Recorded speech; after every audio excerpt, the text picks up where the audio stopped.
Hezbollah বলো Hezbollah, তোলো হিজবুল্লাহর slogan, তোলো হিজবুল্লাহ বলো হিজবুল্লাহ। আসসালামু আলাইকুম। ওয়ালাইকুম আসসালাম রাহমাতুল্লাহ। বন্ধু কেমন আছো? আলহামদুলিল্লাহ ভালো আছি, তুমি কেমন আছো? আলহামদুলিল্লাহ আমিও ভালো আছি। কি ব্যাপার, সাথে সৈনিক, কাঁধে ব্যাগ, হাতে পতাকা, মাথায় ব্যাজ, সেজে গুজে জিহাদি শক্তি নিয়ে কোথায় যাচ্ছ? কেন বন্ধু তুই জানো না? না তো বন্ধু, কোনো প্রোগ্রাম আসেনি? হ্যাঁ, ওই যে ঢাকার আগারগাঁও ঐতিহাসিক মহাসম্মেলন। আরে ধুর বেটা, বর্তমানে দেশে প্রচালিত গণতান্ত্রিক গতিভিত্তিক দলীয় রাজনীতি, আন্দোলন, সম্মেলন, মিটিং, মিছিল হাজারো দেখেছি।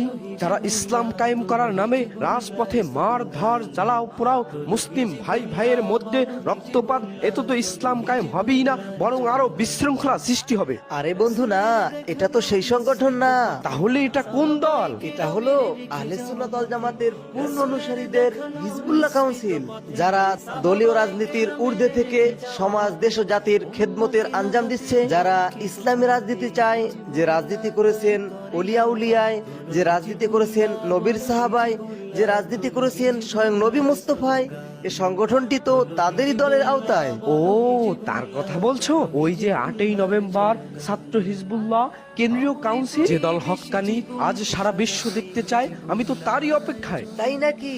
হ্যাঁ বন্ধু, আমি তো যাবই, সাথে আমার বন্ধুরাও যাবে। বন্ধুরা তোমরাও যাবে?